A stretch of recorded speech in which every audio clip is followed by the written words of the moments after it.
President's fiscal year 2012 budget request for the Department of Defense.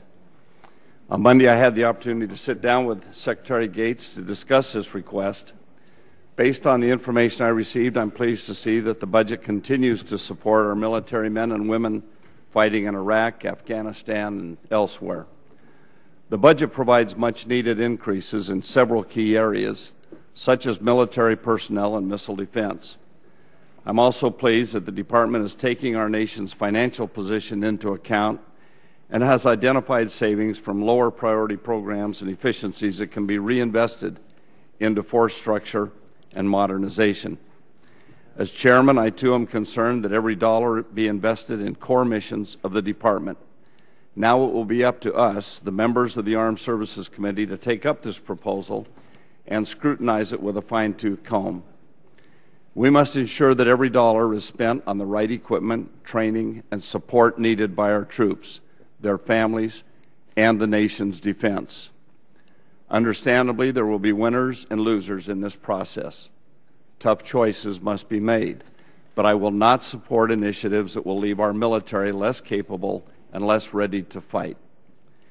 In the request before us, most concerning is the reduction of an additional $78 billion from the Department's funding top line, including a $13 billion cut in 2012, ultimately leading to 0% real growth in the out years. Much of this savings appears to be generated with reductions to Army and Marine Corps end strength in the 2015 and to 2016 timeframe. The decision to reduce end strength seems premature given the uncertainty in predicting the full range of force and manpower requirements in Afghanistan after 2014. Furthermore, while some claim the reductions are not budget-driven, I note that the savings from these reductions were included in the future year's defense plan even before the Marine Corps completed its force structure review and before the Army had even begun one. Both services have borne the brunt of two wars for the past decade, and neither has reached its objectives for active component dwell time of 1 to 3. I cannot in good conscience ask them to do more with less. There are additional proposals that immediately warrant special scrutiny, like the Expeditionary Fighting Vehicle, for which an unfulfilled requirement remains. We must understand in greater detail how the Department proposes to address this capability gap before we can support abandoning a $4 billion investment we've already made. On a slightly different note, I'd be remiss if I did not acknowledge that the new Congress must finish work on defense appropriations legislation that was left unfinished in the 111th Congress. I have concerns about the implications to our troops of funding the Department of Defense at fiscal year 2010 funding levels in a year-long continuing resolution. Therefore, I'm pleased that the House has taken up a defense appropriation for fiscal year 2011 this week. While I'm disappointed there were not higher funding levels for defense in this legislation, I support all efforts by this Congress to avoid crippling the Department with a continuing resolution. I'd like to conclude by welcoming our witnesses, the Honorable Robert M. Gates, Secretary of Defense, and Admiral Michael G. Mullen, Chairman of the Joint Chiefs of Staff. I look forward to continuing an open dialogue with you on these issues. Now, I'll turn to my colleague and good friend.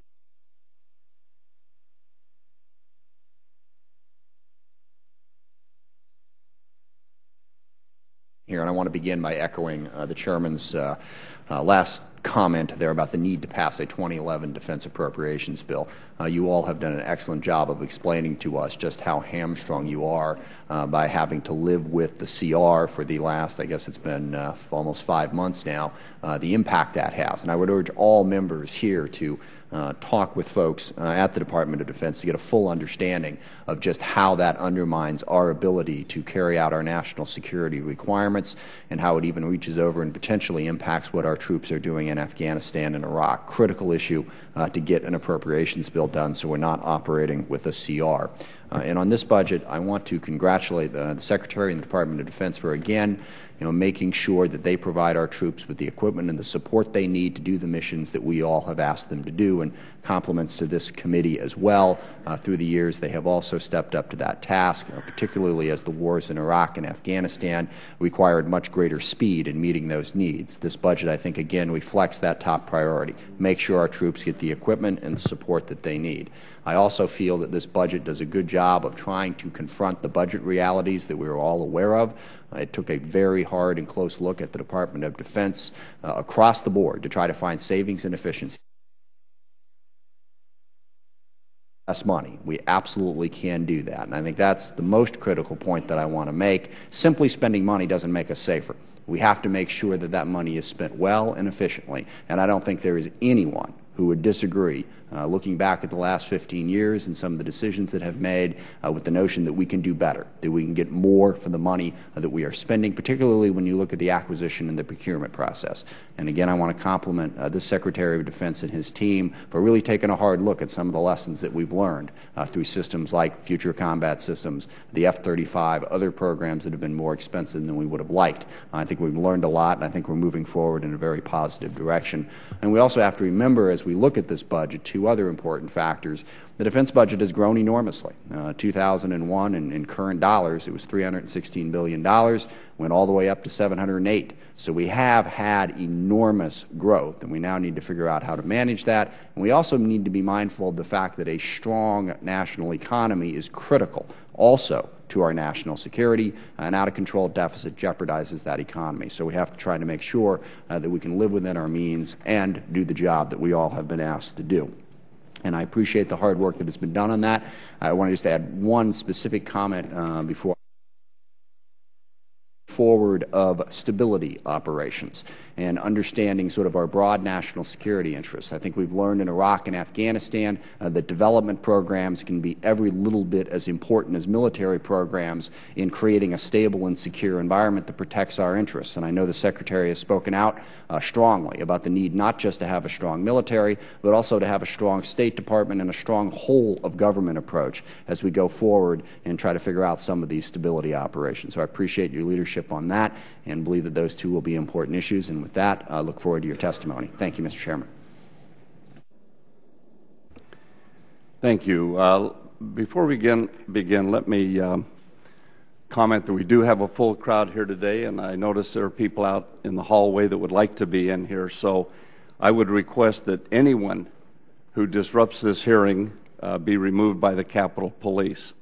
This includes outbursts and holding signs. This is a very important hearing, and the decorum should be maintained, and I would appreciate that be held that way. We'll have no, I have a very low tolerance level. Let me, Mr. Secretary and Admiral, Chairman, let me thank you to begin with for your many years of service, both of you, to the country. And we all appreciate greatly the efforts and the things that you're doing. I know that you're in a very, very tough job, and I just want to, at the outset, let you know how much every member of this committee appreciates your service to the nation. Mr. Secretary.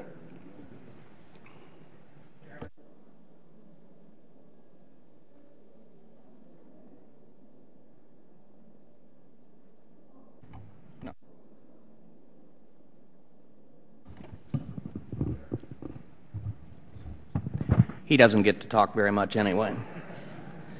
Mr. Chairman, Mr. Smith, members of the committee, I'd like to start with a few words about Congresswoman Giffords, who of course should be with us today were it not for the tragic and senseless attack in Tucson last month. I've enjoyed working with Congresswoman Giffords in her capacity as a member of this committee. She is a strong supporter of the national defense and cares deeply about our troops and their families. And she has pursued her oversight responsibilities with dedication. Our thoughts and condolences continue to be with the families of the victims of that attack. We send our best to the Congresswoman's husband, Navy Captain Mark Kelly, for his upcoming space shuttle mission and as he helps Mrs. Giffords through her recovery. We will miss Representative Giffords' contributions today and in the weeks and months ahead, and we in the Department of Defense wish her a speedy and full rehabilitation. I appreciate the opportunity to appear before you to discuss the President's budget request for the Department of Defense for fiscal year 2012, my fifth and final budget testimony for the Department of Defense before this committee. I want to thank the members of this committee for your support of men and women in uniform serving in a time of war. I know you join me in doing everything to ensure that they have all they need to accomplish their mission and come home safely. The budget request for the Department of Defense today includes a base budget request of $553 billion and an overseas contingency operations request of $117.8 billion. These budget decisions took place in the context of a nearly two-year effort by this Department to reduce overhead, cull troubled and excess programs, and rein in personnel and contractor costs, all for the purpose of preserving the global reach and fighting strength of America's military in a time of fiscal stress for our country. In all these budget requests, if enacted by the Congress, will continue our efforts to reform the way the Department does business, fund modernization programs needed to prepare for future conflicts, reaffirm and strengthen the nation's commitment to care for the all-volunteer force, and ensure that our troops and commanders on the front lines have the resources and support they need to accomplish their mission. My submitted statement includes more details of this request, but I want to take this opportunity to address several issues that I know have been a subject of debate and concern since I announced the outlines of our budget proposal last month. First, the serious damage our military will suffer by operating under a continuing resolution or receiving a significant funding cut during fiscal year 11. Second, the recommended termination of the extra engine for the Joint Strike Fighter. Third, the projected slowing and eventual flattening of the growth of the defense budget over the next 5 years. Fourth, the planned future reductions in the size of the ground forces. And fifth, the proposed reforms and savings to the Tricare program for working-age retirees. I want to start by making it quite clear that the Department of Defense will face a crisis if we end up with a year-long continuing resolution or a significant funding cut for 2011. The President's defense budget request for 2011 was $549 billion. A full-year continuing resolution would fund the Department at about $526 billion, a cut of $23 billion. The damage done across the force from such reductions would be further magnified as they would come halfway through the fiscal year. Let me be clear. Operating under a year-long continuing resolution or significantly reduced funding with the severe shortfalls that entails would damage procurement and research programs, causing delays, rising costs, no new program starts, and serious disruptions in the production of some of our most high-demand assets, including UAVs. Cuts in maintenance could force parts of our aircraft fleet to be grounded and delay needed facilities improvements. Cuts in operations would mean fewer flying hours, fewer steaming days, and cutbacks in training for home station forces, all of which directly impact readiness. Similarly, some of the appropriations proposals under debate in Congress contemplate reductions of up to $15 billion from the President's original FY11 request. I recognize that given the current fiscal and political environment, it is unlikely that the Defense Department will receive the full FY11 request. Based on a number of factors, including policy changes that led to lower personnel costs and reduced activity forced by the continuing resolution, I believe the Department can get by with a lower number. However, it is my judgment that the Department of Defense needs an appropriation of at least $540 billion for fiscal year 2011 for the U.S. military to properly carry out its mission, maintain readiness, and prepare for the future. At this point, I'd like to address the ongoing debate over the JSF extra engine. As most of you know, the President and I, and the previous President and his Secretary of Defense, as well as the Department's senior military leadership, have consistently and firmly expressed our opposition to continuing this costly program. We consider it an unnecessary and extravagant expense, particularly during a period of fiscal contraction. The Congress has not spoken with one voice on this matter, and the Department has been operating this fiscal year under ambiguous guidance at best. Under those circumstances, I decided to continue funding the JSF extra engine effort on a month-to-month basis. I did this not because we had to, but because we chose to give Congress the opportunity to resolve this matter as a part of its ongoing debate of the budget. However, this also means the American taxpayers are spending $28 million a month for an excess and unjustified program that is slated for termination. The President, the military services, and I continue to oppose this extra engine, and when the current CR expires, I will look at all available legal options to close down this program. It would be a waste of nearly $3 billion in a time of economic distress, and the money is needed for higher priority defense efforts. Which brings me to this proposed $78 billion reduction in the defense budget top line over the next 5 years. To begin with, this so-called cut is in fact to the rate of predicted growth. The size of the base defense budget is still projected to increase in real inflation-adjusted dollars before eventually flattening out over the next 5 years. More significantly, as a result of the efficiencies and reforms undertaken over the past year, we have protected programs that support military people, readiness, and modernization. These efforts have made it possible for the Department to absorb lower projected growth in the defense budget without, as Chairman McKeon warned last month, leaving our military less capable and less able to fight. In fact, the savings identified by the services have allowed our military to add some $70 billion toward priority needs and new capabilities. And of the $78 billion in proposed reductions to the 5-year defense budget plan, about $68 billion comes from a combination of shedding excess overhead, improving business practices, reducing personnel costs, and from changes to economic assumptions.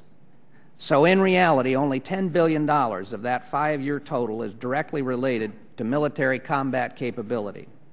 $4 billion of that 10 comes from restructuring the Joint Strike Fighter program, a step driven by this program's development and testing schedule that would have taken place irrespective of the budget top line. And so the rest, about $6 billion out of 78, results from the proposed decrease in the end strength of the Army and the Marine Corps starting in FY 2015. Just over 4 years ago, one of my first acts as Defense Secretary was to increase the permanent end strength of our ground forces, the Army by 65,000 for a total of 547,000, and the Marine Corps by 27,000 to 202,000. At the time, the increase was needed to relieve the severe stress on the force from the Iraq War as the surge was getting underway. To support the later plus-up of troops in Afghanistan, I subsequently authorized a temporary further increase in the Army of some 22,000, an increase always planned to end in FY 13. The objective was to reduce stress on the force, limit and eventually end the practice of stop-loss, and to increase troop home dwell time. As we end the U.S. presence in Iraq this year, according to our agreement with the Iraqi government, the overall deployment demands on our force are decreasing significantly. Just 3 years ago, we had 190,000 troops combined in Iraq and Afghanistan. By the end of this calendar year, we expect there to be less than 100,000 troops deployed in both of the major post-9/11 combat theaters, virtually all of those forces in Afghanistan. That is why we believe that beginning in FY 2015, the U.S. can, with minimal risk, begin reducing Army active duty end strength by 27,000 and the Marine Corps by somewhere between 15,000 and 20,000. These projections assume that the number of troops in Afghanistan will be significantly reduced by the end of 2014 in accordance with the President's and NATO's strategy. If our assumptions prove incorrect or world conditions change for the worse, there's plenty of time to adjust the size and schedule of this change. It is important to remember that even after the planned reductions, the active Army end strength would continue to be larger by nearly 40,000 soldiers than it was when I became Defense Secretary 4 years ago. I should also note that these reductions are supported by both the Army and Marine Corps leadership. Finally, as you know, sharply rising health care costs are consuming an ever larger share of this Department's budget, growing from $19 billion in 2001 to $52.5 billion in this request. Among other reforms, this FY 12 budget includes modest increases to Tricare enrollment fees, later indexed to Medicare premium increases for working-age retirees, most of whom are employed while receiving full pensions. All 6 members of the Joint Chiefs of Staff have strongly endorsed these and other cost-saving Tricare reforms in a letter to Congress. I understand that any change to these kinds of benefits prompts vigorous political opposition. But let us be clear. The current Tricare arrangement, one in which fees have not increased for 15 years, is simply unsustainable. And if allowed to continue, the Defense Department risks the fate of other corporate and government bureaucracies that were ultimately crippled by personnel costs, in particular their retiree benefit packages. All told, the cumulative effect of the Department's savings and reforms, combined with a host of new investments, will make it possible to protect the military's combat power despite the declining rate of growth and eventual flattening of the defense budget over the next 5 years. As a result of the savings identified and reinvested by the services, our military will be able to meet unforeseen expenses, refurbish war-worn equipment, buy new ships and fighters, begin development of a new long-range bomber, boost our cyber warfare capability, strengthen missile defense, and buy more of the most advanced UAVs. But I should note this will only be possible if the efficiencies, reforms, and savings are followed through to completion. In closing, I want to address the calls from some quarters for deeper cuts in defense spending to address this country's fiscal challenges. I would remind them that over the last 2 defense budgets submitted by President Obama, we have curtailed or canceled troubled or excess programs that would have cost more than $330 billion if seen through to completion. Additionally, total defense spending, including war costs, will decline further as the U.S. military withdraws from Iraq. We still live in a very dangerous and very unstable world. Our military must remain strong and agile enough to face a diverse range of threats, from non-state actors attempting to acquire and use weapons of mass destruction and sophisticated missiles, to the more traditional threats of other states both building up their conventional forces and developing new capabilities that target our traditional strengths. We shrink from our global security responsibilities at our peril. Retrenchment brought about by short-sighted cuts could well lead to costlier and more tragic consequences later, indeed as they always have in the past. Surely we should learn from our national experience since World War I that drastic reductions in the size and strength of the U.S. military make armed conflict all the more likely, with an unacceptably high cost in American blood and treasure. Mr. Chairman, I look forward to working through this next phase of the President's defense reform effort with you in the weeks and months ahead to do what's right for our armed forces and to do what's right for our country. Thank you. Thank you. Mr. Chairman. Thank you, Mr. Chairman, Mr. Smith, and distinguished members of this committee. I'm honored to appear before you today to discuss the President's fiscal year 2012 defense budget. Before I do, however, let me echo Secretary Gates's comments about the very real dangers inherent in failing to pass this year's budget. The fiscal year 2011 continuing resolution, if carried forward, would not only reduce our account by $23 billion, it would deprive us of the flexibility we need to support our troops and their families. The services have already taken disruptive and, in some cases, irreversible steps to live within the confines of the CR, steps that ultimately make us less effective at what we're supposed to do for the nation. The Navy did not procure, as planned, a second Virginia-class submarine by the end of last month, nor was it able to buy government-furnished equipment for another Arleigh Burke-class destroyer. The Army and the Marine Corps have curtailed or altogether frozen civilian hiring, and all the services are now prevented from issuing contracts for new major military construction projects. Some programs may take years to recover if the CR is extended through the end of September. So I urge you to pass the fiscal year 11 defense bill immediately. Even at a reduced top line, it will provide us the tools we need to accomplish the bulk of the missions we have been assigned. Accomplishing those missions into the future demands as well support of the President's fiscal year 12 proposal. As the Secretary laid out, this budget, combined with the efficiencies effort he led, provides for the well-being of our troops and families, fully funds current operations in Afghanistan and Iraq, and helps balance global risk through streamlined organization, smarter acquisition, and prudent modernization. The Army, for instance, will cancel procurement of a surface-to-air missile and the non-line-of-sight launch system. But it will continue production of the Joint Light Tactical Vehicle and spearhead the development of a whole new family of armored vehicles.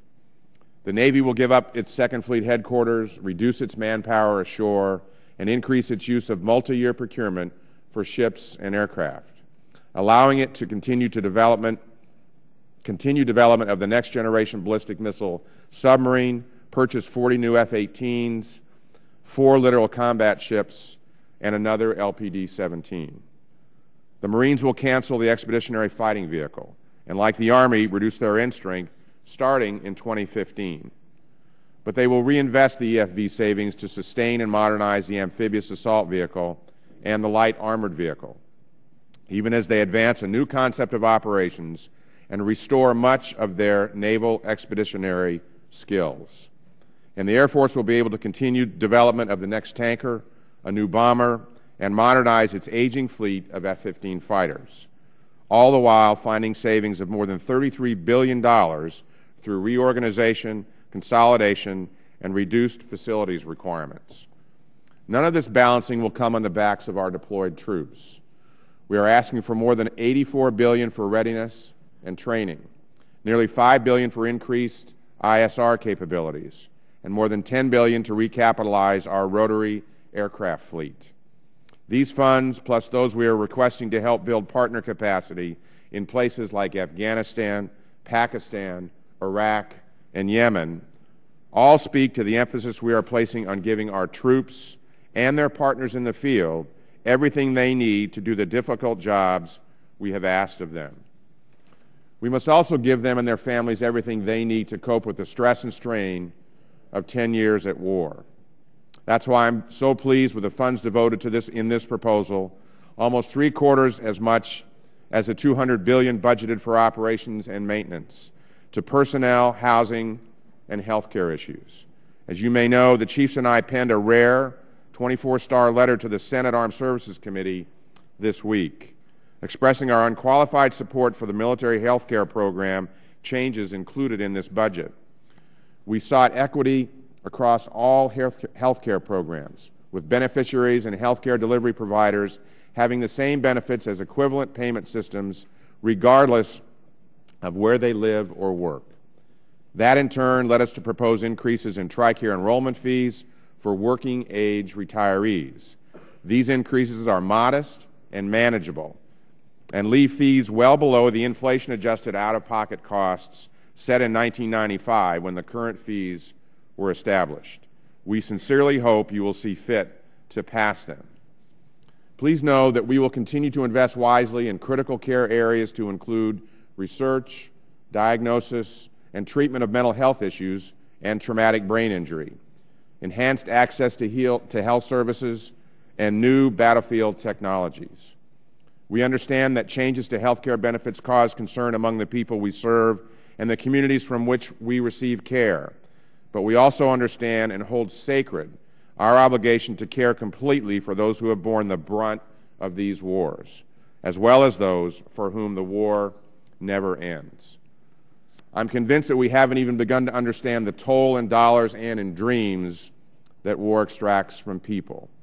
As the grandsons and granddaughters of the World War II vets still struggle to comprehend the full scope of the horror those men yet conceal, so too will our grandchildren have to come to grips with the wounds unseen and the grief unspoken, unless, of course, we get it right. And I believe the investments we are making in wounded care and family readiness will pay off in that regard. But it will take time and patience and money, 3 things we seem so rarely to possess in this town. That brings me back to this particular budget request.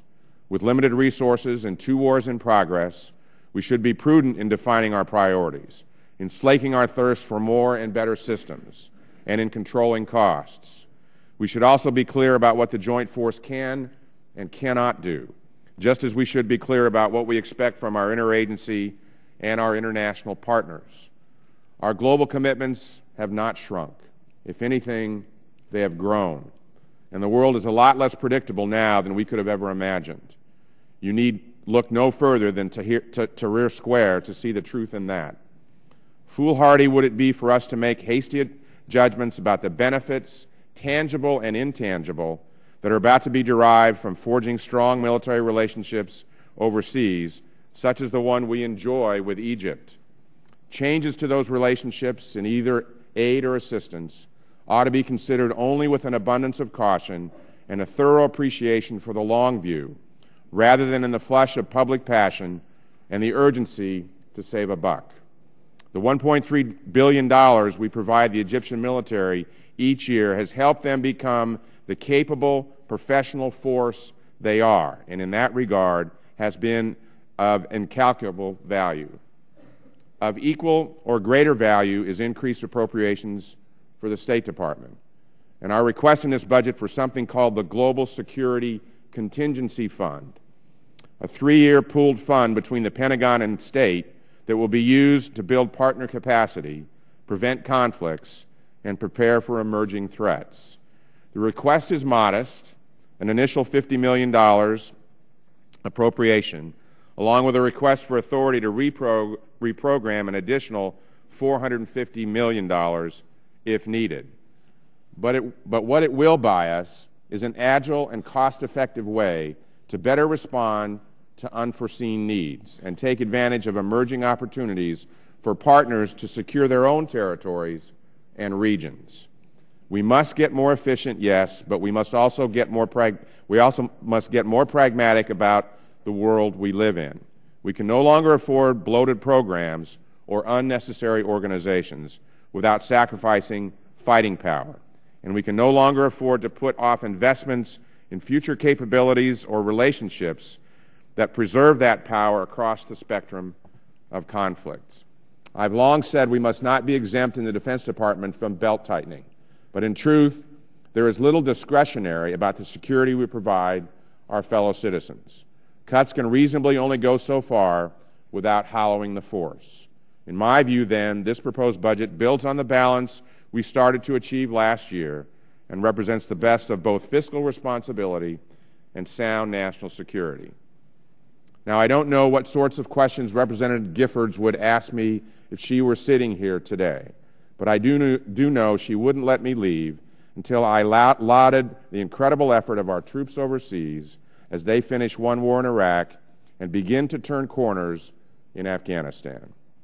I know you share my pride in them and their families, and I know you will keep them foremost in mind as you consider the elements of this proposal. I thank you for your continued support of our men and women in uniform and their families, and I look forward to your questions. Thank you very much.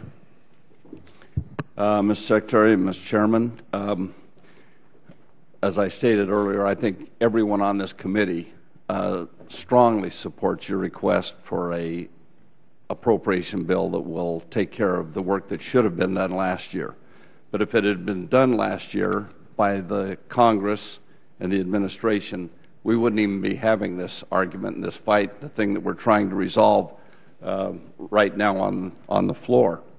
So I'm hopeful that we can wrap this up just as quickly as possible, and I know that all of the defense industry, all of the men and women who wear the uniform, and all of your colleagues in the department are strongly behind that, as are all of the members on the committee. So hope we can get that done quickly.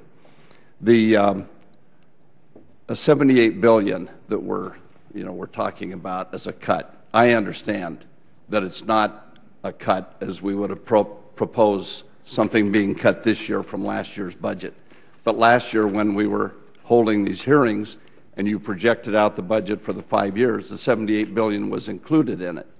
Now, I commend you for what you've asked the services to do to find efficiencies and save that $100 billion that they'll be able to mostly reinvest into more important items going forward.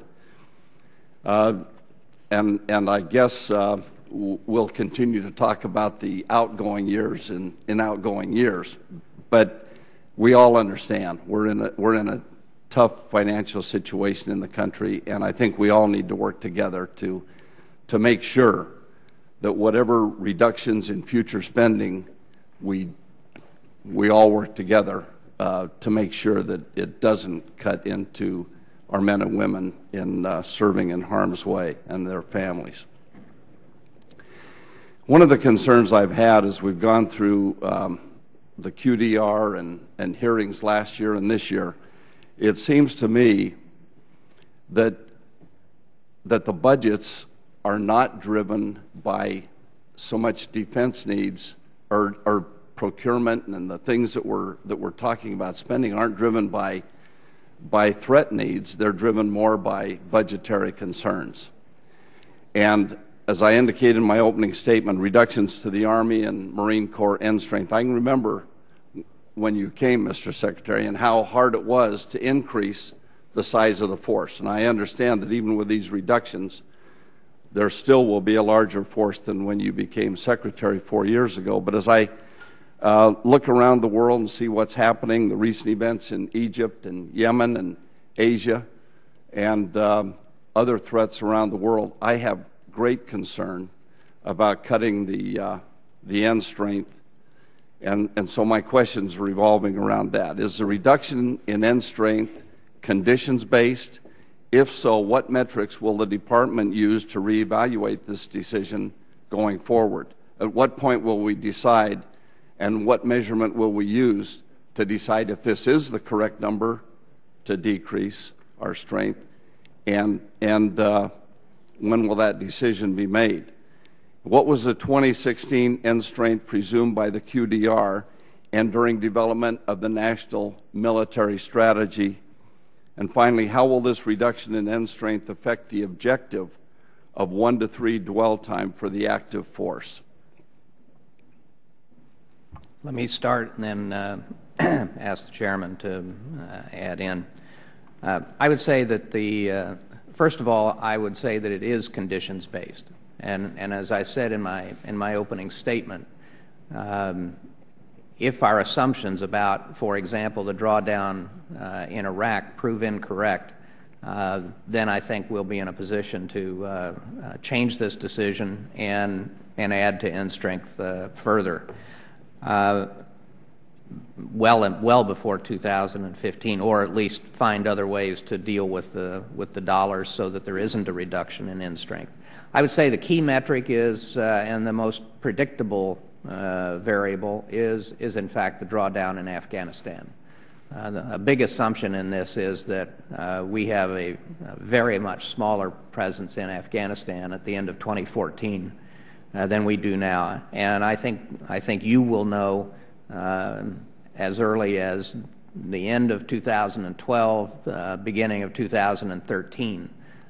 Whether that's going to happen, which allows plenty of time to alter these decisions. The good thing about this approach is that because you don't start to cut anything until 2015, you don't have to go out and recruit anybody. All you have to do is find other sources of the money. And as was described to me a long time ago about the out years are where everybody's dreams come true. And so, just as an example, when I took this job, the projected budget for FY12 in the 07 Bush budget was $519 billion. Our submission is for $553. So these things do change over time, and there's a lot of flexibility. But I will say this about the Marine Corps. The Marine Corps actually came forward with their proposal, and it was really unrelated to the budget. Both the previous commandant and the current commandant believe that when the Marines are out of Afghanistan, that the Marine Corps is both too large and too heavy to fulfill its traditional missions going forward. And so they were talking about reductions in Marine Corps end strength a year or two ago. And so that they tie that very much to their mission. And as I say, we can revisit the Army's. You can revisit the Army's end strength depending on the conditions in 2013 or 14. Mr. Chairman, all of us in leadership positions in the military believe that we live in a time of what we call persistent conflict. It's very difficult to know, obviously, what's going to happen in 2015, 2016 timeframe. But to your point, and to the Secretary's answer, I think this really is conditions-based per se. In addition to the metric of certainly Afghanistan and Iraq, and we will be in a position there in 2015, 2016, where our force is substantially reduced, and to include in that the 25,000 Marines or so who are there now. I would just echo what the Secretary said with Jim Conway, who was a previous Commandant Jim Amos, the current Commandant. They had been planning to get smaller and lighter. They're too heavy. They're the nation's second land force, which is not what they want to be, and they've got to get back to some degree as we move ahead to their roots, which is lighter and smaller. With respect to the Army in particular, we've looked out through the QDR at how many brigades would we have out there, and the answer is we're not sure. We've planned around 6 to 10 or some number like that. We don't know where to look prudently at the future, as actually the Army has become much more expeditionary. And that's where we're headed, and I'm very comfortable with that. Each of the service chiefs, all of us, but each of the service chiefs, depending on which service you're talking about, some 60 to 70% when you add civilians, direct support contractors, 60 to 70% of our budget goes to people. And as the Secretary said in his statement, we are on our way of becoming almost immobilized by just what it costs in terms of our people. The healthcare piece is it's not an insignificant part of it, but it is an example. So we've tried to achieve balance. Probably the metric I would use is the one that you suggested, which is dwell time. We're now in this budget, as we look out a few years, we'll get to about in the 15 time frame where we are 1 and 2.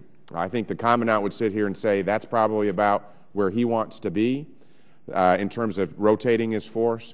I think the Chief of the Army would say 1 and 3. And obviously that will then depend on what the obligations will be. But you can see now in various examples where we have our troops home a lot longer than we used to, starting to be significantly longer than they were deployed. We're just in the beginning of that. We've got to get out to 1 to 2, and in the case, look at really decisions around getting to 1 to 3 with respect to the Army. So I'm comfortable that we have time, we can look at it, and certainly the service chiefs would come in and change their recommendation, if you will, based on what I know about them, if the conditions warranted it.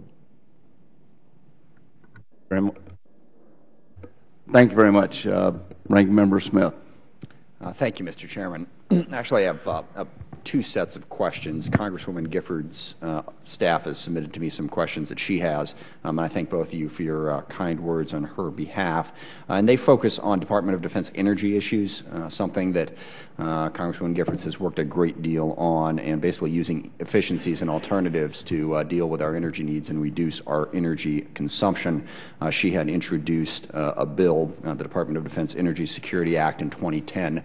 Many of those provisions were contained in our FY 2011 NDAA, and wanted to follow up on that. And specifically, there's a program that the Marine Corps is using at a forward operating base in Afghanistan to use solar as a way to reduce their fuel consumption. And I think the biggest point here to make is this isn't just about saving money or dealing with the energy challenges. This also does save lives. And the specific example there is that because they used solar, they were able to significantly reduce their fuel consumption, as I understand it, from like 20 gallons a day down to 2.5. And that reduction means that fewer convoys have to come and go and bring fuel in, which means fewer people are exposed to the IED threat. So there are very specific implications of this policy. And going forward, I want to know, first of all, how the Department of Defense is doing implementing these programs, finding efficiencies, reducing our energy consumption through the use of efficiencies and alternatives, and then second of all, what more we in Congress legislatively need to do or can do to help you. And if you could, on those 2 questions, I'd like to hear some brief comments from you, but submit the answers for the record to both Congresswoman Gifford's office and to mine. But if you could take a stab at that now, that'd be great. I think the example that you actually give of the Marines in Afghanistan is a terrific example, and it does exactly what you just described. And actually, The Marines in Anbar Province several years ago started that, looking at the length of their convoys, the number of people that were actually put in harm's way because of the logistics and transportation requirements.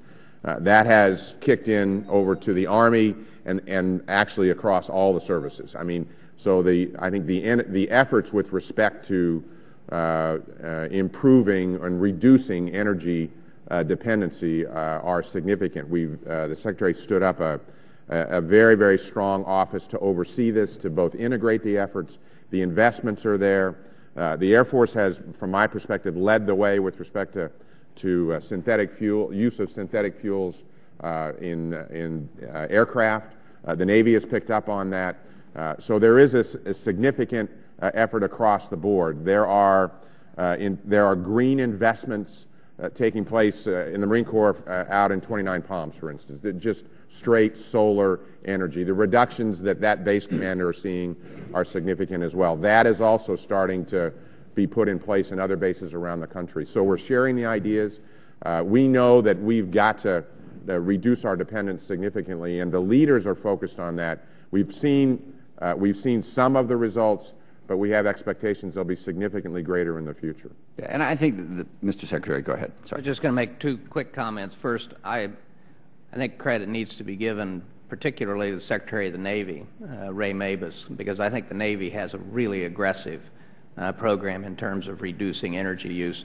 Second, I would just note that I read just a few days ago that the C-17 was just certified for the use of synthetic fuels. Yeah. And that's why 2 points, just closing on this issue before I ask another question, is number one, how much a difference this can make. I think there's generally in the energy field a feel like, well, yeah, they're talking about this and that and the other thing, but when's it ever going to happen? It's happening.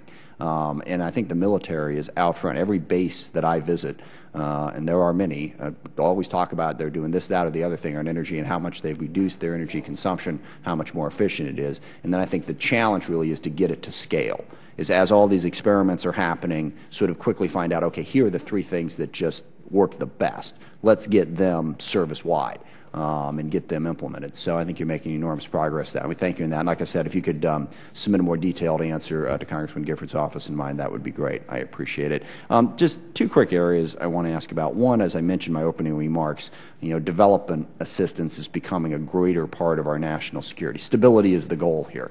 Our enemies now prey on ungoverned or ungovernable spaces. They find openings, places. It certainly happened in Afghanistan. It's happening in Pakistan, and Somalia, and Yemen to some extent. So figuring out how to do stability is going to be critical. And I know of necessity, the Department of Defense has taken on a lot of responsibility in this area through SERP funds, through 1206, 1208.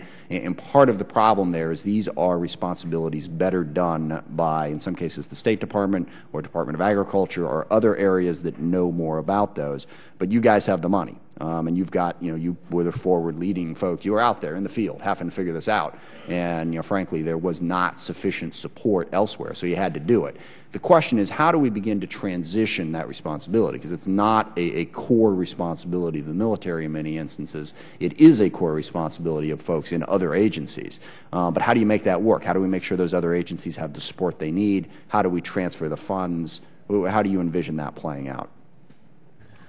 Well, we've been advocating for much greater civilian involvement in these kinds of activities, not only in Iraq and Afghanistan, but in global stability operations, at least since I gave the Landon Lecture at Kansas State in 2007. The biggest part of the problem, quite frankly, is jurisdictions here on the Hill. And it is the difficulty the State Department has in getting their appropriations and getting the money they need to do their job. If you took every Foreign Service officer in the State Department, you would not have a large enough number to crew a single aircraft carrier. So finding the resources for the State Department, because many of these areas, what we have done is work with you, and you have been very helpful to us in developing some workarounds. So on 1206, for example, we have dual key arrangements. We basically leave the initiative up to the State Department in terms of what we should do on some of those, and then we fund it and we partner with them. by rights, that money should probably be in the State Department to start with. And so I think this is an area where legislation, but especially appropriations, are really important, because these stability operations, and there is a military component to it, because it is developing partner security capabilities so that they can take care of the security in their own countries, so we don't have to send American troops to do it. And you can just tell from the costs in Iraq and Afghanistan the differential in cost between our training somebody else to do it and the State Department then providing the civilian support in terms of governance and various other kinds of assistance, compared with having to use U.S. troops. So it's a challenge. I think we have developed over the last several years very close working relationships between state and defense in these workarounds, in these jerry-rigged operations, but a long-term solution is the kind of global fund that Right. Admiral Mullen was talking about, and so on.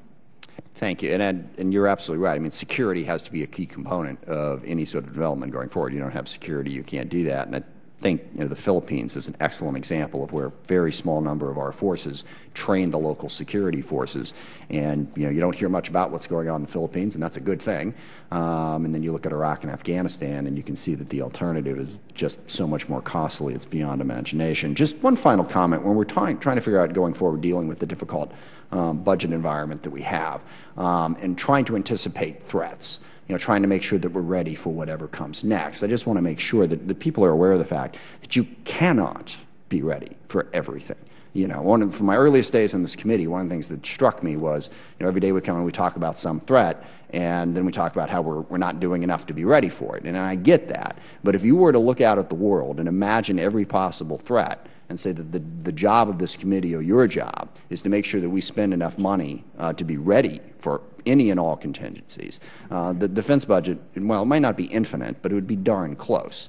So we have to prioritize those threats going forward with the budget. And we can't walk too far down the road that if we can imagine a threat, we have to spend whatever we possibly can to make sure that we're protected against it, because that sinks us in a different way.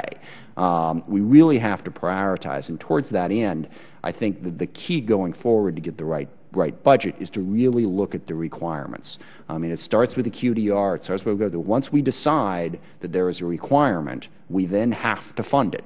If we don't fund it, we are not giving our troops the support that they need to do the job that we, by definition, have asked them to do. But I'd like to think that we can also go back to the start of that process, not just the end and say, gosh, we have to fund this, but go back to the start and say, well, is that really a requirement? Or was that something we developed 10 or 15 years ago that's no longer appropriate? So getting there, I think we need to move in that direction.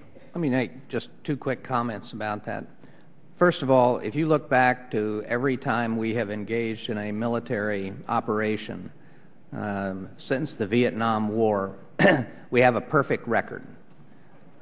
6 months to a year before we engaged in that operation, nobody had any idea we were going to do it. And so the mantra for the department that I've tried to inculcate is, in the budget environments, we have to be exceptionally careful about buying niche capabilities, very expensive weapon systems that have application in only one scenario. There may be some of those that we need, but we need to be extremely judicious about those investments.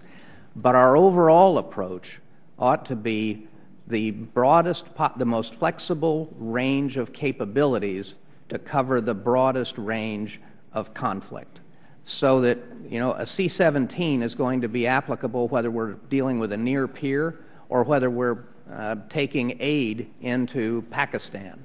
So having capabilities that can perform many missions is where we need to focus most of our procurement dollars, for the very reason you cited. Sir, can I just make one comment? I think one of the ways you do protect against the unknowns is to make sure that your S&T and what I would call pure R&D budgets are both comprehensive and broad, and sometimes those become very easy targets. You need the innovation, you need the kind of investment for the capabilities of the future that really starts there. And the Secretary has led this. There has been a very focused effort to make sure that that is sustained. And in the totality of the budget, it's not a huge amount of money, but its long-term leverage is just almost off the charts. Thank you, Mr. Chairman. Thanks, both witnesses. You're doing an outstanding job for our country. We appreciate it. Thank you, Mr. Bartlett. Thank you. Mr. Secretary, I want to put my comments in context. To the best of my knowledge, the only interest in the engine for the F-35 in the district I have the honor to represent is an interest in the 135. As far as I know, there is no interest in the 136. The Weapons Systems Acquisition Reform Act of 2009 requires that you ensure that the acquisition strategy for each major defense acquisition program includes measures to ensure competition or the option of competition at both the prime contract level and the subcontract level of such program throughout the life cycle of such program as a means to improve contractor performance. The current F-35 acquisition strategy states, and I quote, to preclude excessive reliance on a single engine supplier, an alternative engine program was established, unquote. The F-35 could represent up to 95% of the entire U.S. fighter fleet in the future. Use of a single engine could result in grounding of essentially all of the fighters in all of the services. The 2010 Hadley-Perry Quadrennial Defense Review Panel endorsed dual procurement competition, and I quote, as the only way to control program costs. The senior Pentagon procurement official cited competition as the cornerstone of defense acquisition.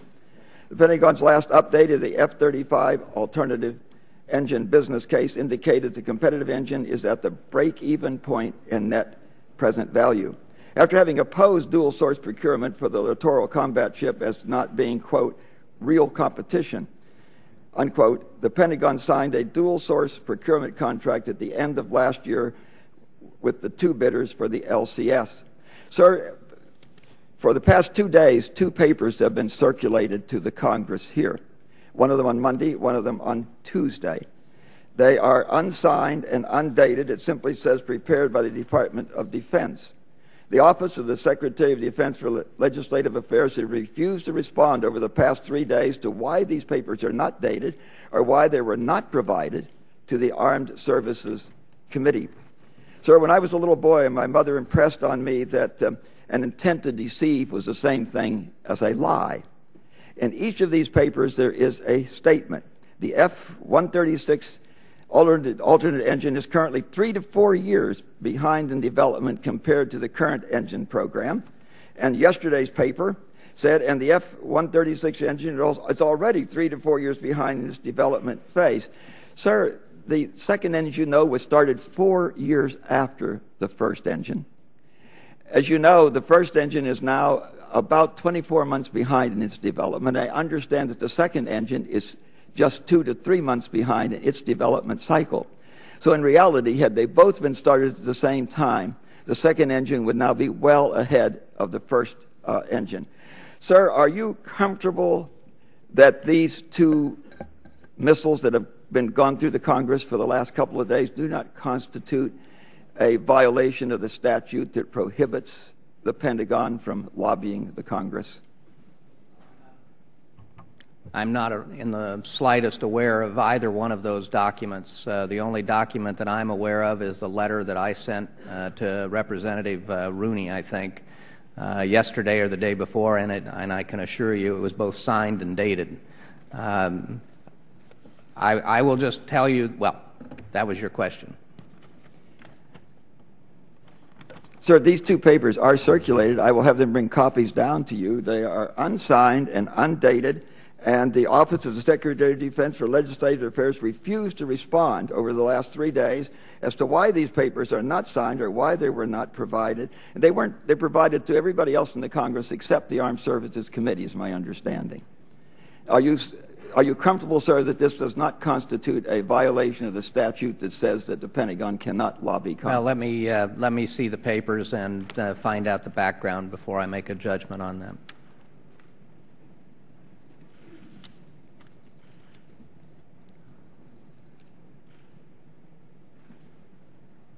Do you have any further?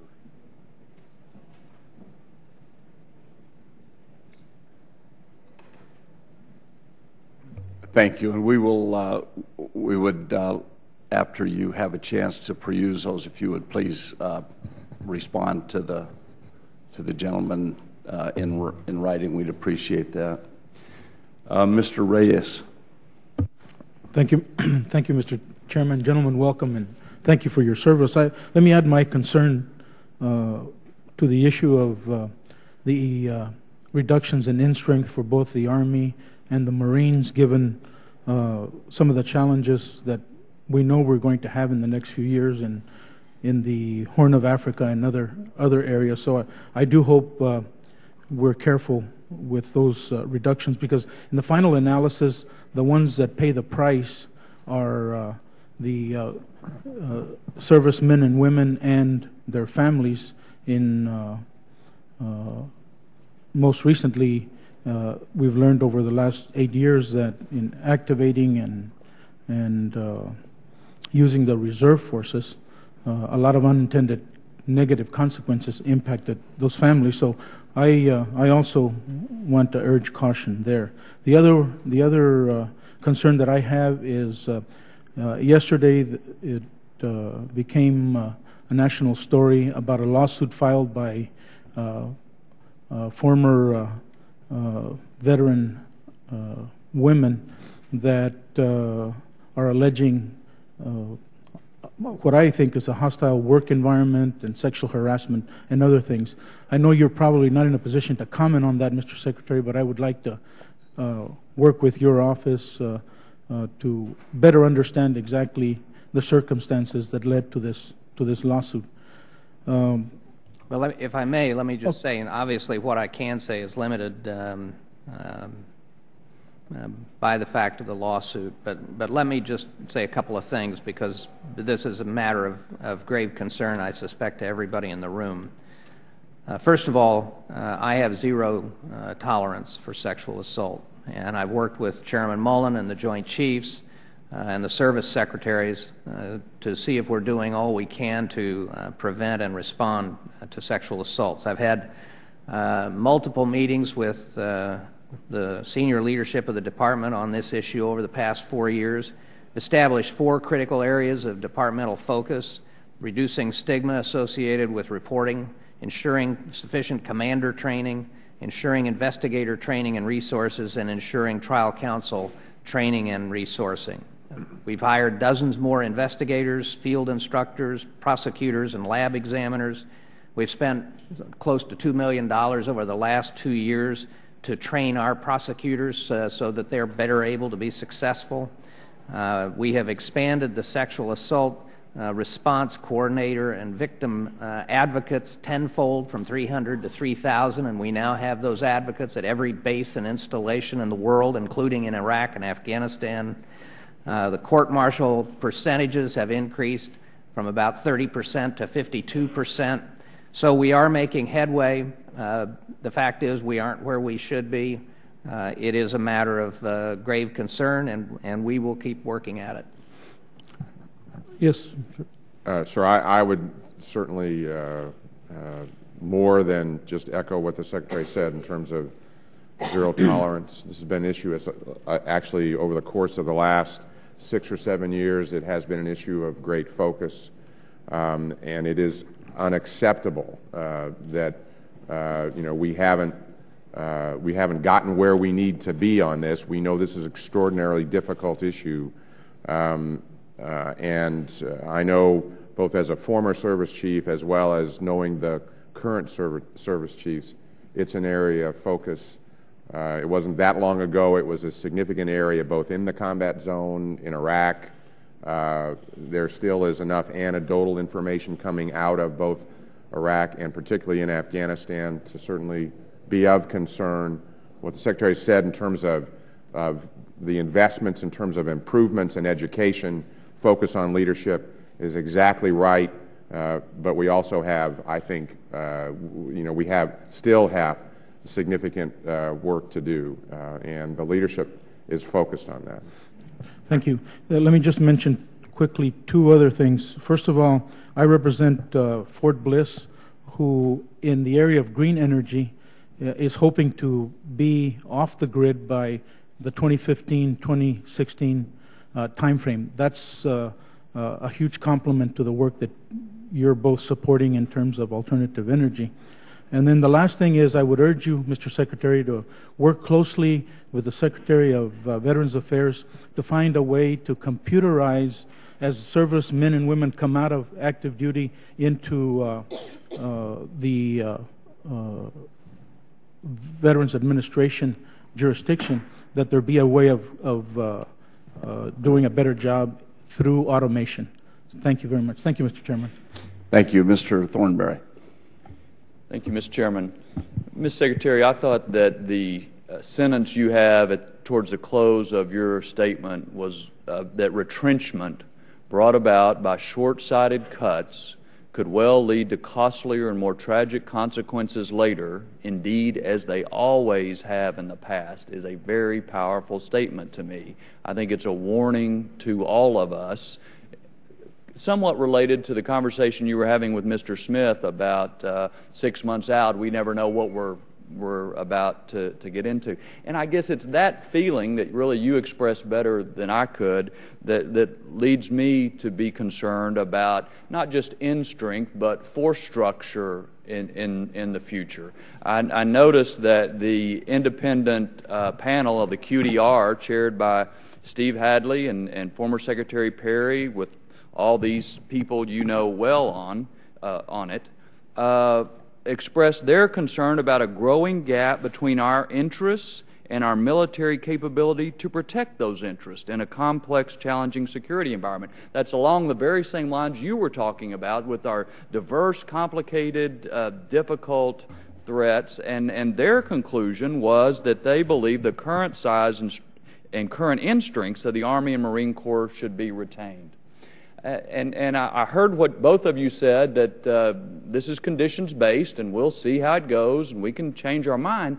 But I'm under the impression that the end strength and force structure is not something that you can just flip a switch and say on-off, that it's the kind of thing that you got to plan ahead for, both in budgets, in equipment, in the personnel pipeline for training. It's something that has to be planned for.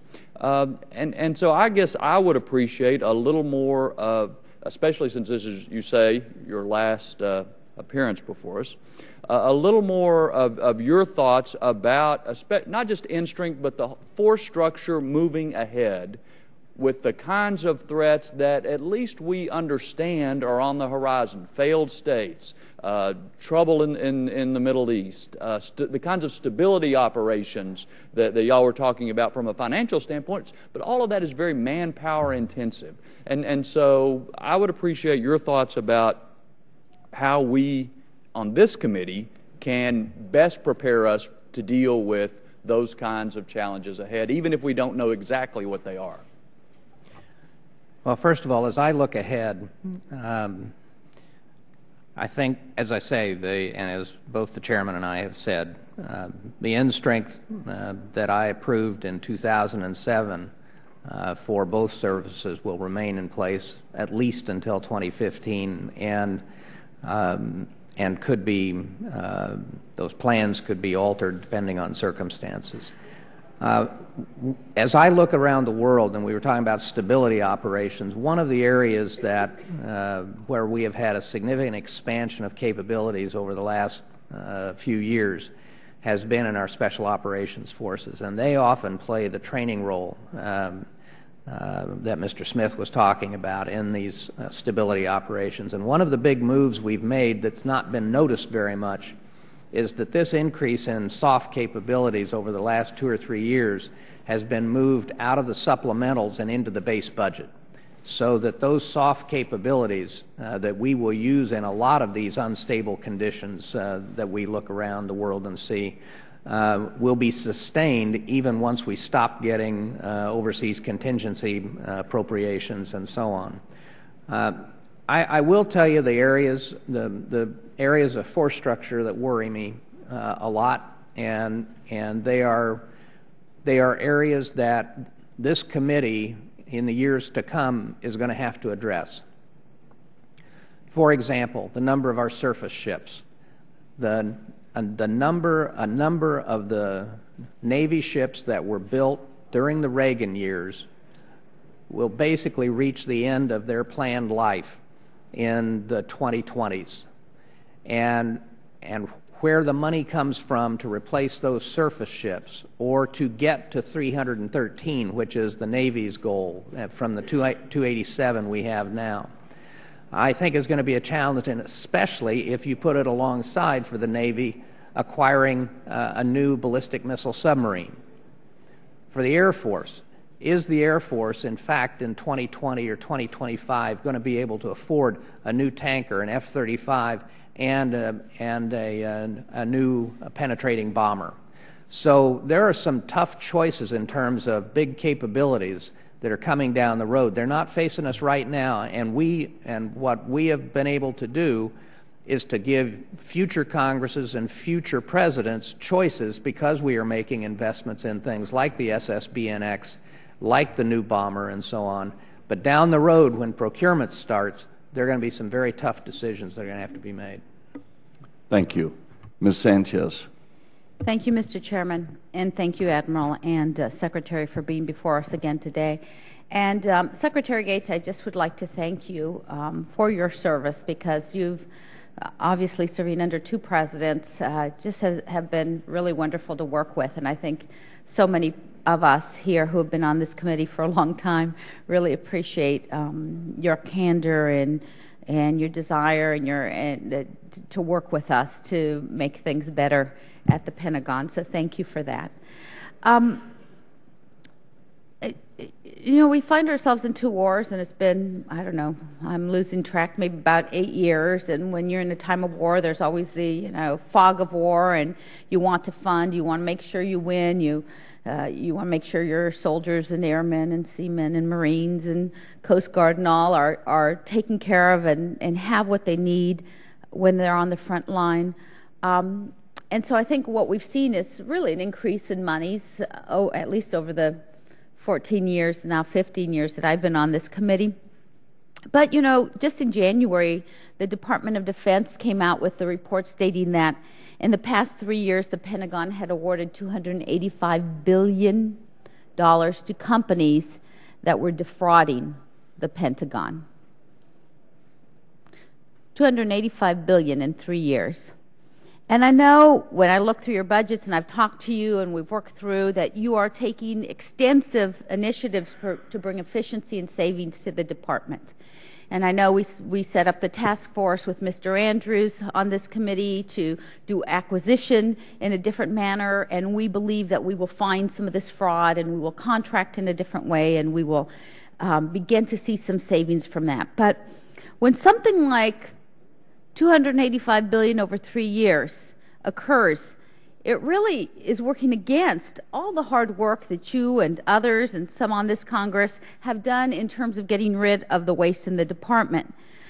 And what really concerns me is that Senator Sanders requested that investigation. If he had not, we'd have never seen that $285 billion report. So my question is, what's in place for the Department of Defense to catch those types of things? Were they not in place, or do we have new guidelines now that we've seen that came forward? And what can you do, and what can we do together to ensure that these types of companies never get a contract again from the federal government? Well, I'm not familiar with the study that you cite, but I will tell you that there have been a number of changes made over the last year or so in terms of our approach to acquisition, beginning with the legislation that the Congress passed on acquisition reform. The one exception that I have made to the freeze on civilian hiring for the next 5 years in the department is in fact in the acquisition area and in hiring professional, building up our own professional cadre of acquisition experts. Part of the reason for that is we've had too many instances where we have contractors letting contracts to contractors instead of people who have the interests of the Department of Defense and the U.S. taxpayer at heart. So professionalizing our acquisition workforce is a very high priority. We have really changed a lot in the last year or so in terms of our procedures and our processes. First of all, just in negotiating smarter contracts. And we have seen some real benefits from that. And the example was used in another context of the littoral combat ship. Being able to get these two into a real competition got the price down far enough that we were able to actually buy more ships because of that. So I think we have a lot of efforts underway. We have thousands of auditors. I have about 10,000 lawyers. And so the key is, I think, having the acquisition professionals who can discern these bad behaviors and first of all prevent them from happening in the first place, but then be quicker and more effective in catching them. Thank you. My time is over. We'll make sure we get that Department of Defense report to you so you can take a look at that. And I have some other questions, but I'll submit them for the record and because of the time. Thank you, Mr. Secretary. Thank you, Mr. Aiken. Thank you, Mr. Secretary. I want to start by saying I really respect your decisiveness. Nobody could say that you're afraid to wade in and make the tough decisions, and certainly we need that kind of leadership. I don't always appreciate the communication strategy of letting us know. You say that sometimes you don't know for 6 months before whether you're going to be into a conflict. Sometimes we don't know whether a program is going or not, and it's a matter of about a day or so that we find out. So sometimes in this committee it would be helpful if you work on the communications and give some of us a heads up as to what you're thinking and where we're going, because we're trying to play as a team with you.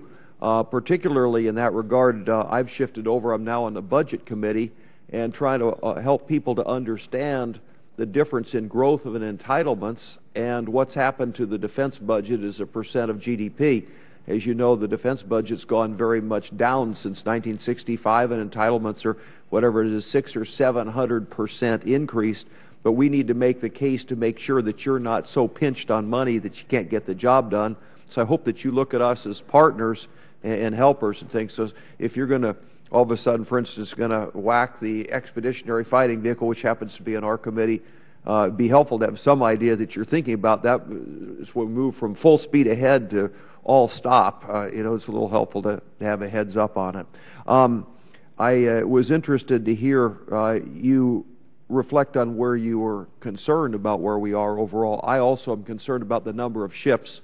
I had a chance to spend 3 hours in one of those situation rooms that was designed to give us a picture from Hail Britannia, ruler of the seas, and all through our history. And one of the big lessons from that was you fight the war with the ships that you have, or at least the ones you had on the ways. You can't design a new ship and build it until the war will be over by the time you get there.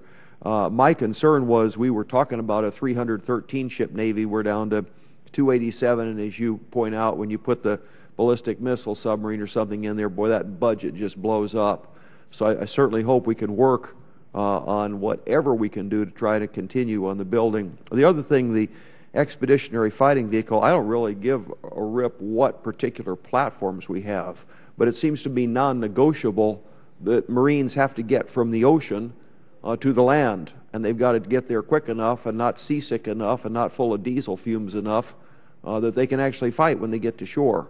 And I'm not convinced that we have an adequate strategy without having that vehicle or something to fill that gap. So it's something we're going to take a look at, but I hope that you'd at least allow us to go through that and be flexible with us in saying, if we don't have a good strategy, let's make sure we have a good one, because I think the Brits decided they weren't going to do that capability, and then they got in the Falkland Island War and just about lost it because they hadn't planned to be able to get their Marines on the shore. So just wanted to allow you to respond to my rambling here a little bit, but we want to work with a team, that's my main point, with you, but we need a little bit of heads up before you make your decisive moves. Thank you, sir.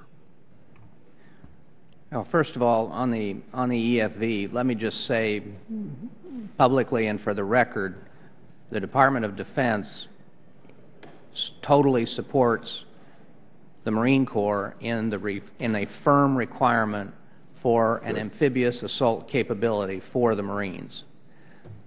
We just don't want to spend $15 billion, which is virtually all of the Marine Corps' ground vehicle procurement budget, for enough vehicles to take 4,000 out of 202,000 Marines from ship to shore. Now, I think the Commandant, and it should be clear, this was a recommendation from the Commandant to the Secretary of the Navy and from them to me.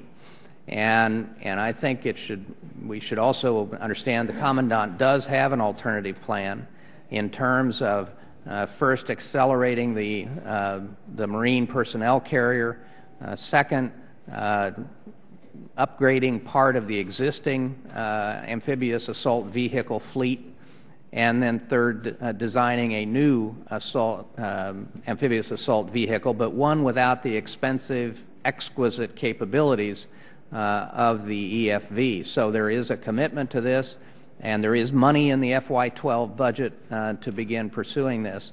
And with respect to your first observation, I would just say that, first of all, I think that most of the members of this committee believe that I have been pretty honest, pretty forthcoming, and candid and transparent ever since taking this job. And I fully recognize the constitutional role of the Congress with respect to our military forces.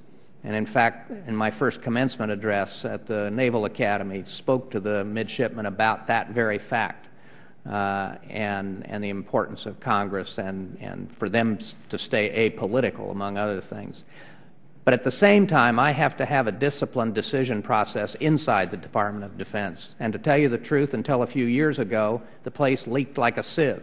And I couldn't make an internal decision without it being in the newspapers or that process being in the newspapers. And so I have tried to instill some discipline in the department. And the truth is that by going out on January 6th with what we have in mind for the FY12 budget, this committee and its counterpart in the Senate got a 6 weeks head start in evaluating the FY12 budget over every other committee in the Congress and every other part of the President's budget, and I got the President's approval to go ahead and do that. The same thing happened in the spring of 2009 when I came up. I made a lot of decisions in the spring of 2009 on programs. 33 of them came up here. All the major ones.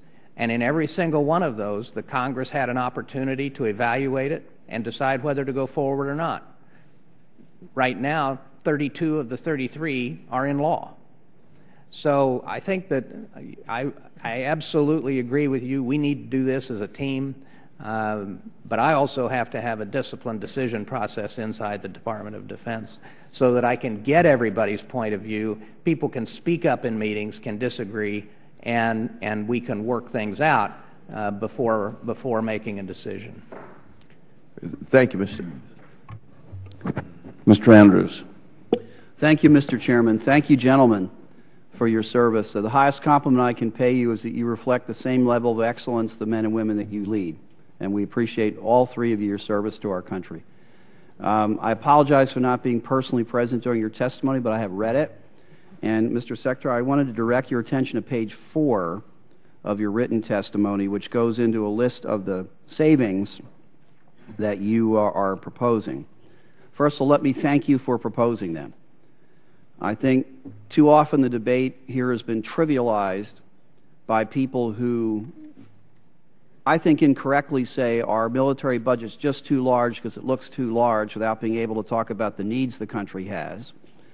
And then others who would look at any reduction as somehow a threat to national security without real and fair analysis. I can't think of a person better suited to lead us to a mature discussion of this than you, and I thank you for taking that leadership role. I want to ask you a couple of questions. You talk about $11 billion over the, I guess, 5-year window from resetting missions, priorities, functions for defense agencies and OSD. What does that mean more specifically? Let me answer and then quickly, and then ask Mr. Hale to elaborate. What we have asked every defense agency and every part of the Office of the Secretary of Defense to do is to what we call re-baseline their activities. To start with a clean sheet of paper, what are you doing, what should you be doing, and how many people does it take to do that? Mm-hmm. And so this is one of the areas in which we are able to shed staff contractors, in which we are able to reduce the number of people that are working in these areas. We're consolidating some activities. We are eliminating other activities. Mm-hmm. And so it really has to do on the civilian side of the department.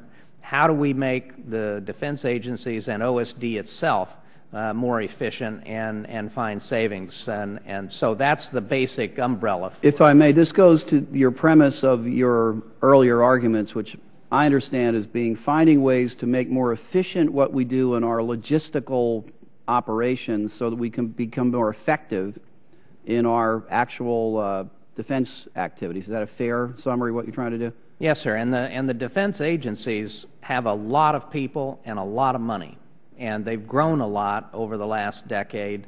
And frankly, we thought that it was time to take a fresh look at all of this, and I think it's been a long time since anybody's really gone into this in the way we have.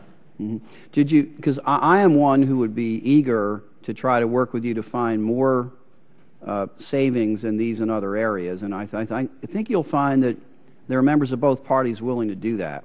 So, I think there are two areas where we have not realized the opportunities that we have. After all, we came up with $178 billion worth of structural changes, overhead changes, economic changes in the space of about 6 or 8 months. Mm-hmm. And I think there are two areas, for example, where I think we have the opportunity to save a great deal more money. One is in acquisitions, which we've just been talking about. Yes, sir. But in negotiating smarter, better contracts, and we've seen this already on the SSBNX, on the LCS, on several different programs, space satellites.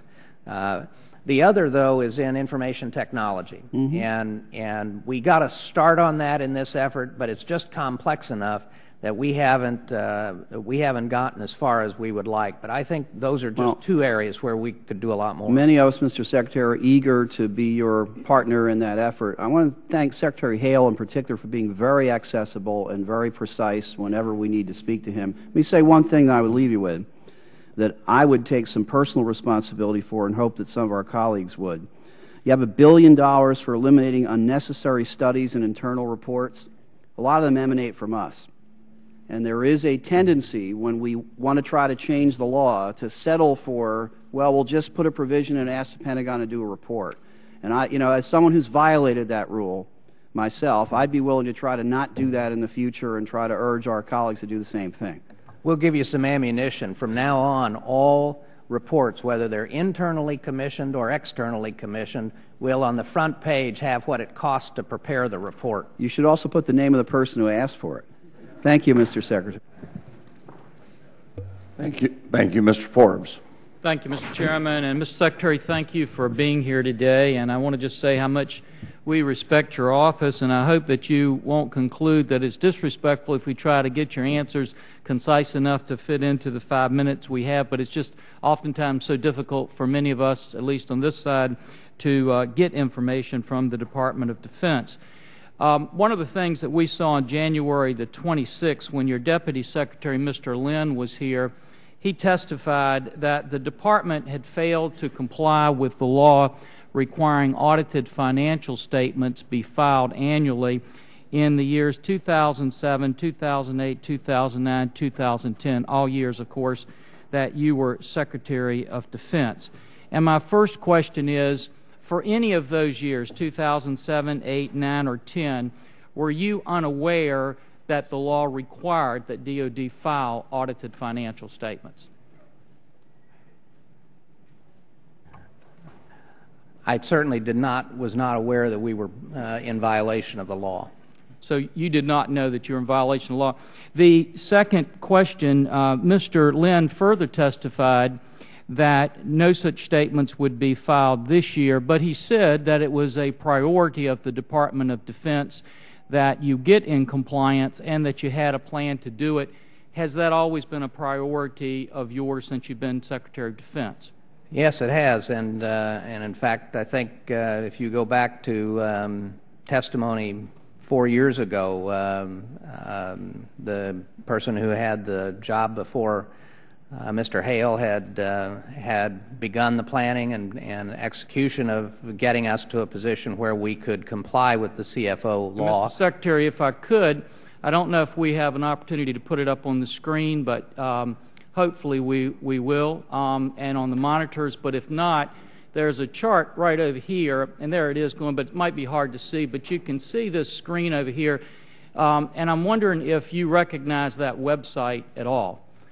And the reason I say it, just to refresh your memory, there's a copy over here, and I know it's hard to see, but this is your website, and this is live. This is not something on the screen that we made a copy of. This is what you would have seen at that testimony you're talking about in 2007, or if we'd have done it in 2008, 2009, 2010, or if anybody were to go to it today. And it says this website's designed to provide all the information you need to understand the budget and financial management policy of the Department of Defense. Mr. Secretary, what it clearly states on there, if we'd had that testimony then, is that the Department of Defense would have been in 100% compliance and given 100% audited financial statements by the year 2010. But in point of fact, according to what Mr. Lynn testified, the Department was off 100%. Is that not accurate, in that we've filed no audited financial statements? Well, we certainly have not filed clean audits, that's for sure. And, Mr. Secretary, a question I'd have for you is, would you authorize, you've been given by taxpayers of this country $2.5 trillion essentially since you've been Secretary of Defense. Would you authorize the expenditures of these sums if you were not convinced there were adequate accounting systems in place to know where they were being spent? Mr. Forbes, I am confident that we have the financial processes, all of which were, by the way, designed for budgetary planning and which the Congress has relied on for a long time, that give me confidence that we know where the money is going. Can we do the kind of audits that are required by the CFO? No. But we are spending between $200 and $300 million a year to get in compliance. We have a short-term and a long-term plan to get there, which I would be happy to share with the committee. So we understand our obligation to get to this, but the reality is we do have systems in place to deal with fraud, to deal with other issues, and that provide us with the tools to do financial management and budgeting. Mr. Secretary, I don't want to cut you off, but I only have about 40 seconds left. And the reality is this: we were 100% off. And I want to be kind and I want to be respectful, but the reality is that taxpayers have entrusted your department with $2.5 trillion, and here's the way we basically repay them with the accounting. You call it discipline and decision-making, but we've issued gag orders to stop people from the Pentagon and talking to members about Congress about where those dollars are. Didn't get a shipbuilding plan in the year it was required by law. Didn't get the aviation plan in the year it was required by law. Haven't had the audited financial statements required by law. And the cuts that you give us, Mr. Secretary, we only get backfilled information. And, Mr. Chairman, I know my time is up, and so I'll yield back. Thank you very much. Mrs. Davis. Thank you, Mr. Chairman, and Secretary Gates and Chairman Mullen. I think we all applaud you for your extraordinary service, and I certainly want to add my voice as well. Since you said, Secretary Gates, that this is your last budget, I believe also, Chairman Mullen? Is it your last budget as well? As far as I know. Given that, several of my colleagues have asked some questions, I think, that have asked you to kind of take out from your notes. And what is it that concerns you the most, whether it's in the budget or outside the budget? And I wonder if you could speak just a bit to any disconnect that you see between what the needs are and what the budget actually reflects. it's a little of the what keeps you up at night question, but I would hope that as this is your final, if there's anything in particular that you'd like to focus our attention on that may not have been stated. I'll take a crack at it. You know, as I look at the future, there's been a discussion today about force structure, and I worry in the longer run. I think we're okay right now, but I worry in the longer run that we align our force structure with the national security requirements we have as a country.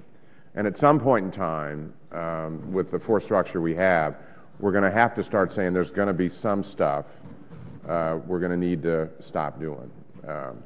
I worry about resetting from these wars, and it's going to take us, we'll get 2 years of dwell time here in the next few years, but we're not really reset for 2 years as opposed to instantaneously when that starts. And so I worry about properly resetting during a time where the challenges in the world continue to grow, and no better example than just the last couple of weeks. And I think that will continue. If you track crises back over the course of the time the Secretary's been here and I've been in this job, they continue to grow. I am comfortable that we have the best military we've ever had, our young men and women, and we just need to make sure that we sustain that over the long term. We'll talk a lot about equipment in these hearings. If we get it right for our people and our families, we'll be fine. And if we don't, it'll be a real struggle. And then in two specific areas, not that we don't have challenges, as have been mentioned, but two specific areas are of great concern to me. One is space, and the other is cyber. And those are areas that are what I would call too often niche areas. They're not anymore. They're domains without boundaries, without rules. We have international players as well as individuals, particularly on the cyber side, extremely dangerous in both realms, particularly in cyber. We've invested in that heavily. We've stood up a command. Those are initial steps. We've got a long way to go. Mr. Secretary, did you want to respond to that? I would, since this is my last hearing, I'll be bold and tell you two things that worry me, and they both have to do with the Congress. One is the disconnect between the roles and missions that have been given to the military by the Congress and the President and the discussion of the defense budget now and in the future here on the Hill, where it is treated more often than not as a math problem. You have 18.9% of federal outlays, which I might add is the lowest percentage of federal outlays for defense other than the late 90s, early 2000s, since before World War II. And yet, because we have $500 billion, then we must be part of the problem in terms of the nation's debt and the deficit. I would tell you that on a $1.6 trillion deficit, if you cut the Defense Department by 10%, which operationally would be catastrophic, that's $50 billion.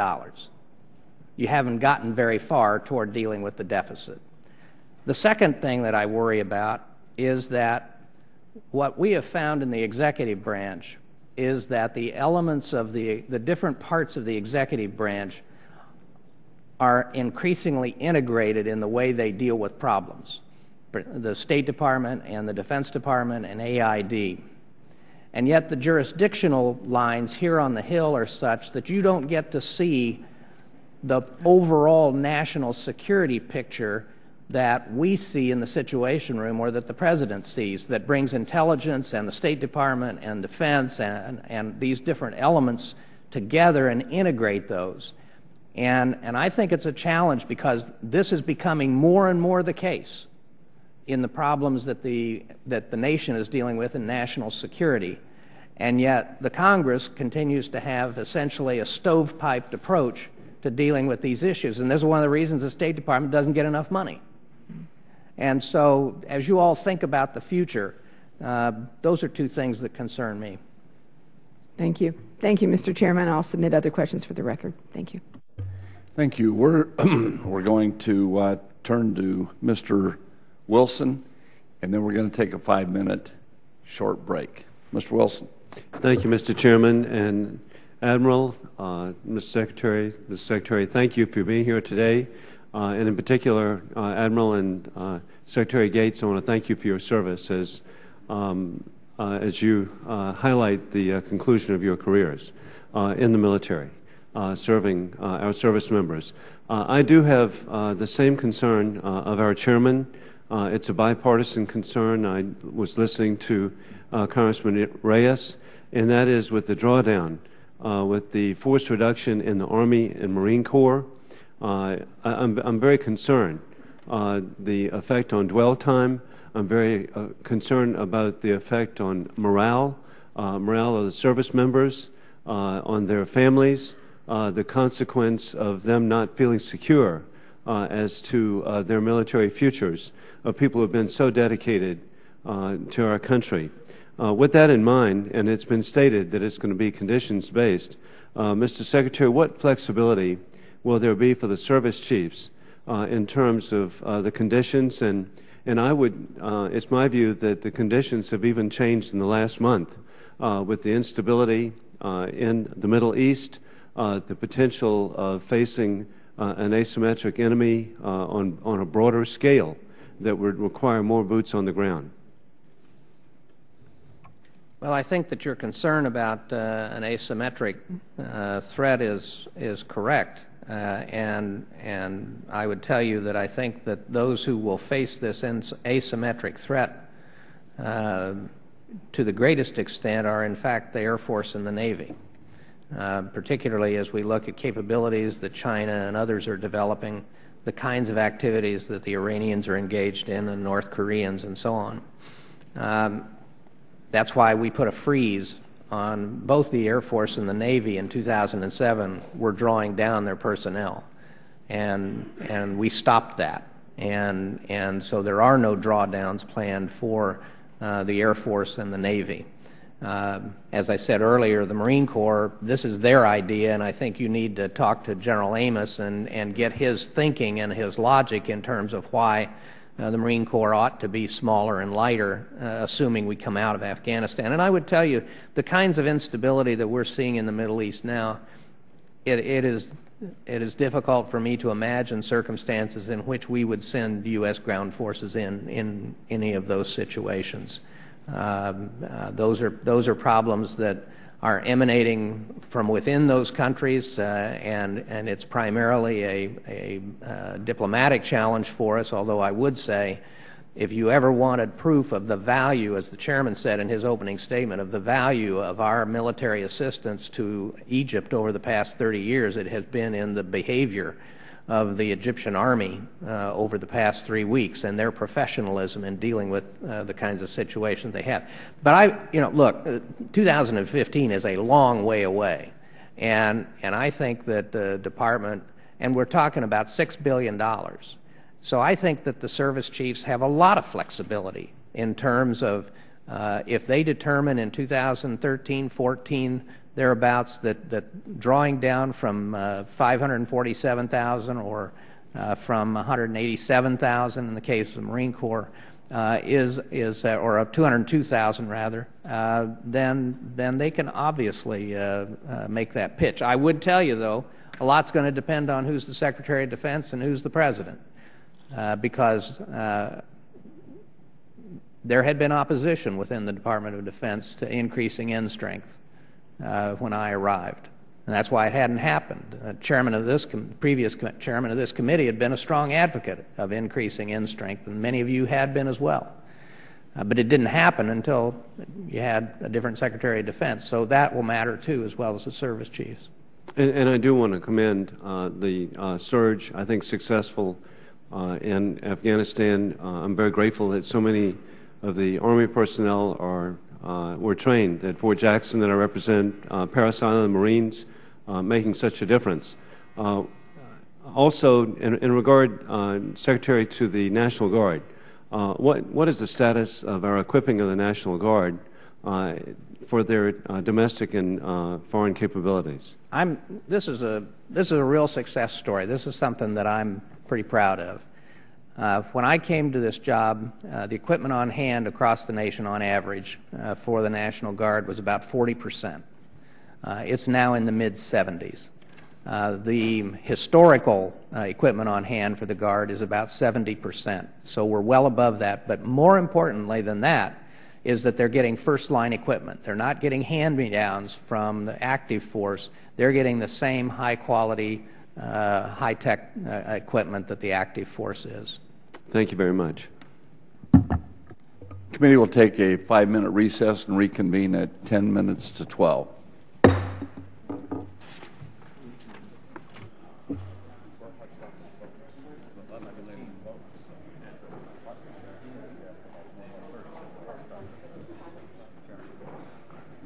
Got any feel for the joint